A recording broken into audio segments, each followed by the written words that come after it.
ये जो book of एनोच है, ये बहुत पुराना ग्रंथ है, रहस्य और उत्सुकता से भरा हुआ। ये लिखावट का संग्रह है जिसने सदियों से विद्वानों और धर्मशास्त्रियों को मोहित किया है। ये लिखावट एनोच को समर्पित है, एक ऐसा व्यक्ति जिसका प्राचीन धार्मिक परंपराओं में महत्वपूर्ण स्थान है। परंपरा के अनुसार एनोच नूह के परदादा थे, जो महाबाढ़ की कहानी में एक केंद्रीय व्यक्ति हैं। बुक ऑफ एनोच अतीत में एक आकर्षक झलक पेश करती है, प्राचीन सभ्यताओं की मान्यताओं और प्रथाओं में अंतर्दृष्टि प्रदान करती है। ये ग्रंथ एक ऐसी दुनिया को उजागर करते हैं जहां देवदूत और राक्षस ब्रह्मांडीय क्रम में एक महत्वपूर्ण भूमिका निभाते थे। ये किताब इन दिव्य प्राणियों के स्वभाव, मानवता के साथ उनकी बातचीत और दुनिया पर उनके प्रभाव पर प्रकाश डालती है। बुक ऑफ एनोच ब्रह्मांड की भी खोज करती है, स्वर्ग, सितारों और ब्रह्मांड की संरचना का विस्तृत विवरण प्रदान करती है। ये ब्रह्मांड और देवीय की प्राचीन समझ पर एक अनूठा दृष्टिकोण प्रदान करती है। अपनी समृद्ध सामग्री के बावजूद बुक ऑफ एनोच पारंपरिक बाइबल का हिस्सा नहीं है। हालांकि इसने प्रारंभिक धार्मिक विचारों को आकार देने में महत्वपूर्ण भूमिका निभाई और यहूदी और ईसाई दोनों परंपराओं पर एक अमिट छाप छोड़ी है। इसका प्रभाव विभिन्न धार्मिक ग्रंथों और प्रथाओं में देखा जा सकता है, जो प्रारंभिक धार्मिक विचारों के विकास में इसके महत्व को दर्शाता है। हालांकि पुस्तक की उत्पत्ति रहस्य में डूबी हुई है। विद्वानों का मानना है कि यह 3री शताब्दी बीसीई और 1ली शताब्दी सीई के बीच लिखी गई थी, जो महत्वपूर्ण धार्मिक और सांस्कृतिक विकास का काल था। यह समय सीमा पाठ के आसपास की साजिश को जोड़ती है, क्योंकि यह प्राचीन और प्रारंभिक आधुनिक धार्मिक विचारों के बीच की खाई को पाटती है। बुक ऑफ एनोच की सामग्री और विषयों ने विद्वानों, धर्मशास्त्रियों और इतिहासकारों के बीच कई बहसें और चर्चाएं छेड़ दी हैं। स्वर्गदूतों, राक्षसों और ब्रह्मांड के बारे में इसका विस्तृत विवरण इसका अध्ययन करने वालों को मोहित करता रहता है।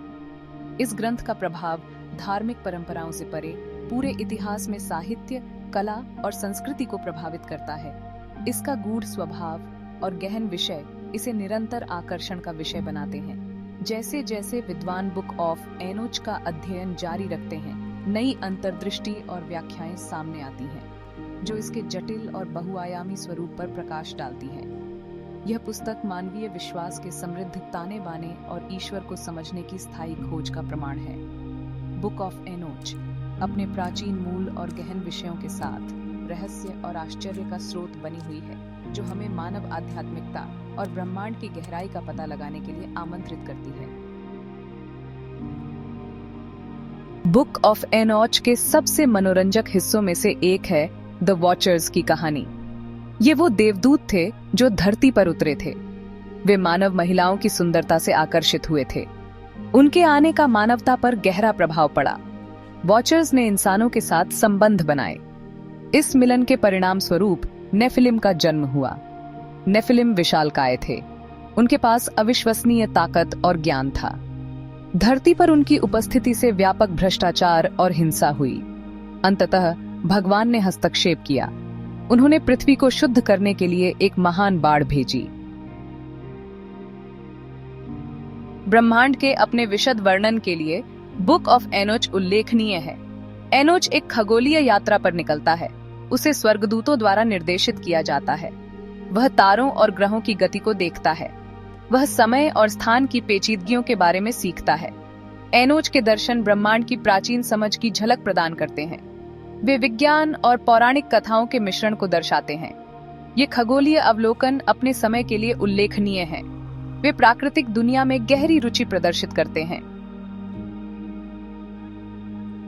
बुक ऑफ एनोच सर्वनाशकारी कल्पनाओं से भरी है।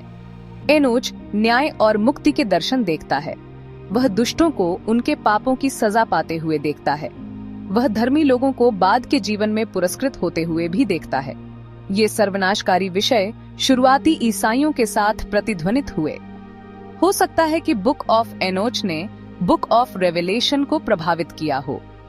दोनों पुस्तकें अंत समय के बारे में समान कल्पना और विचार साझा करती हैं। एनोच के दर्शन उस समय की चिंताओं और आशाओं की झलक पेश करते हैं। 5वां भाग, मसीहा का उदय। यह खंड उस गहन और रहस्यमय व्यक्ति के बारे में बताता है जिसे सन ऑफ मैन के रूप में जाना जाता है। एक ऐसी अवधारणा जिसने सदियों से विद्वानों और धर्मशास्त्रियों को मोहित किया है। Book of Enoch son of man की अवधारणा का परिचय देती है। यह प्राचीन ग्रंथ, जिसे अक्सर अनदेखा कर दिया जाता है, दर्शन और भविष्यवाणियों का एक समृद्ध ताना बाना प्रदान करता है, जिसने पूरे इतिहास में धार्मिक विचारों को प्रभावित किया है। इस गूढ़ व्यक्ति को एक दिव्य प्राणी के रूप में वर्णित किया गया है, जिसके पास ऐश्वर्य और पवित्रता की आभा है। विवरण विशद हैं, जो अत्यधिक शक्ति और अधिकार वाले एक खगोलीय व्यक्ति की तस्वीर पेश करते हैं। वह जीवित और मृत लोगों का न्याय करने आएगा।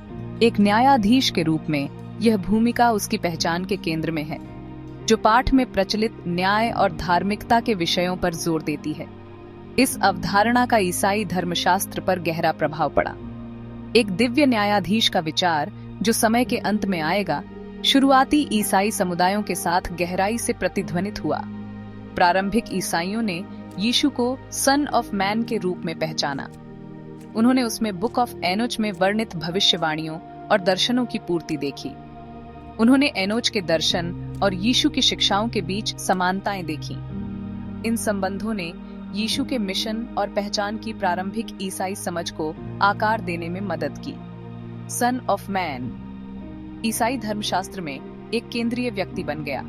दुनिया का न्याय करने के लिए उसकी वापसी में विश्वास ईसाई सिद्धांत की आधारशिला बन गया। इस महत्वपूर्ण अवधारणा को आकार देने में बुक ऑफ एनोच ने भूमिका निभाई।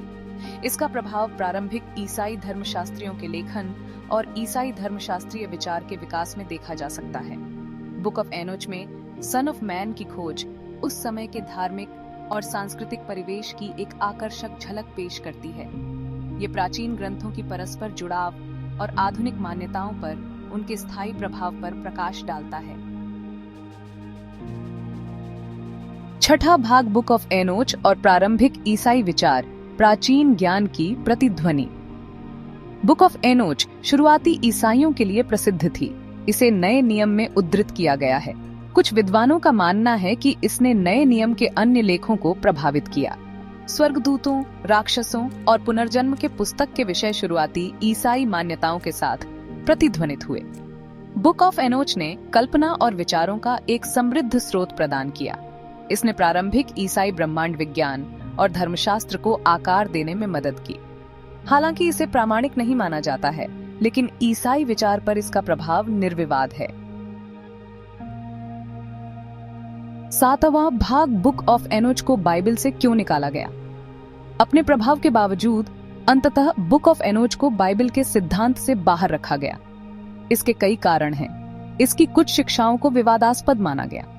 स्वर्गदूतों का चित्रण बाद की व्याख्याओं से अलग था।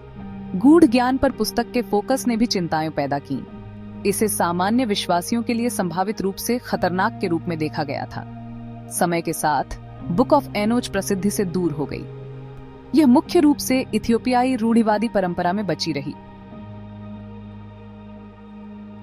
आठवां भाग एनोच को फिर से खोजना, समय और अनुवाद के माध्यम से एक यात्रा। 18वीं शताब्दी में पश्चिमी विद्वानों द्वारा बुक ऑफ एनोच की फिर से खोज की गई। उन्हें इथियोपिया में इस ग्रंथ की प्रतियां मिली। यह पुस्तक गीज भाषा में संरक्षित थी। इस खोज ने प्राचीन ग्रंथ में नए सिरे से रुचि जगाई। विद्वानों ने पुस्तक का आधुनिक भाषाओं में अनुवाद करना शुरू कर दिया। इसने इसे व्यापक दर्शकों के लिए सुलभ बना दिया। बुक ऑफ एनोच की पुनः खोज ने अनुसंधान के नए रास्ते खोल दिए। इसने प्रारंभिक यहूदी और ईसाई विचारों में बहुमूल्य अंतर्दृष्टि प्रदान की। 9वां भाग एनोच की स्थायी विरासत, रहस्यवाद, अटकलें और प्राचीन ज्ञान की खोज। बुक ऑफ एनोच आज भी लोगों को मोहित करती रहती है।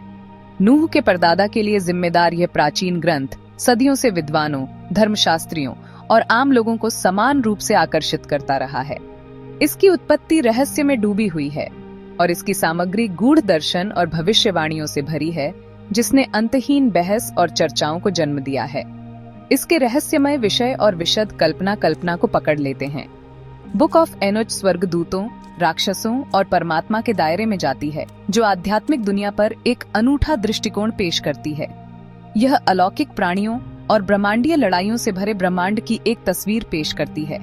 एक ऐसी कहानी जिसने पीढ़ियों से पाठकों को मोहित किया है। कुछ इसे छिपे हुए ज्ञान के स्रोत के रूप में देखते हैं। पाठ को अक्सर गूढ़ ज्ञान के भंडार के रूप में देखा जाता है, जिसमें ब्रह्मांड की प्रकृति और मानवता के भाग्य के बारे में रहस्य होते हैं। शोधकर्ता और उत्साही इसके पन्नों पर छिपे रहस्यों को उजागर करने की कोशिश करते हैं। अन्य लोग इसके सर्वनाशकारी दृश्यों के प्रति आकर्षित होते हैं। बुक ऑफ एनोच प्रलयकारी घटनाओं और दैवीय न्याय के विशद विवरण के साथ अंत समय का एक नाटकीय चित्रण प्रस्तुत करती है। ये सर्वनाशकारी विषय उन लोगों के साथ प्रतिध्वनित होते हैं जो एक ब्रह्मांडीय गणना और दुनिया के अंतिम भाग्य के विचार से मोहित हैं। यह पुस्तक कई व्याख्याओं और अटकलों का विषय रही है। विभिन्न क्षेत्रों के विद्वानों ने इसकी सामग्री का विश्लेषण किया है। इसके ऐतिहासिक संदर्भ और बाद के धार्मिक और दार्शनिक विचारों पर इसके प्रभाव को समझने की कोशिश की है। प्रत्येक व्याख्या इस गूढ़ पाठ की हमारी समझ में एक नया आयाम जोड़ती है। इसने लोकप्रिय संस्कृति में जगह बनाई है। बुक ऑफ एनोच ने उपन्यासों से लेकर फिल्मों और यहाँ तक कि वीडियो गेम तक कल्पना के अनगिनत कार्यों को प्रेरित किया है।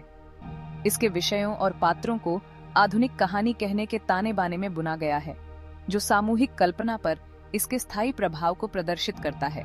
चाहे धर्मग्रंथ, साहित्य या मिथक के रूप में देखा जाए, बुक ऑफ एनोच आश्चर्य और जिज्ञासा का स्रोत बनी हुई है। इसका बहुआयामी स्वभाव इसे विभिन्न दृष्टिकोणों से सराहा जाने की अनुमति देता है। प्रत्येक इसकी कालातीत अपील में एक अनूठी अंतर्दृष्टि प्रदान करता है।